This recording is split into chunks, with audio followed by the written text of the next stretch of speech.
High বন্ধুরা, চলে এলাম একটা ব্লগ নিয়ে। তো সেদিন ছিল 21শে জুলাই, আমার মাসির বাড়ি ওখানে বিরাটিতে একটা গুরুদেবের সঙ্ঘ ছিল। তো প্রতি সোমবারই ওখানে সঙ্ঘটা হয়। তো এটা একটা শাখা সঙ্ঘ। মেন আশ্রম হচ্ছে আমাদের গুরুদেবের নাকতলা আশ্রম, বিভিন্ন জায়গায় শাখা রয়েছে। তো দেখো, এত সেদিনকে ভিড় ছিল 21শে জুলাই, তোমরা জানোই সেদিন কী ডেট। তো সত্যি বলতে আমার গুরুদেবের আশীর্বাদ নিয়ে গুরুদেবের নাম করে বেরিয়েছিলাম।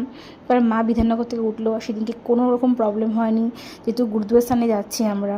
কোনো রকম আমাদের অসুবিধা নেই, ট্রেনেও নামতে পেরেছি, উঠতে পেরেছি, খুব ভালোভাবে পৌঁছেছি। একটু গরম ছিল, বাট কোনো অসুবিধা হয়নি আমাদের। কিন্তু খুব ভালো লাগছিলো যে এত ভালো লাগে শ্রাবণ মাসের প্রথম সোমবার আমরা গুরুদেব আশ্রমে গেলাম।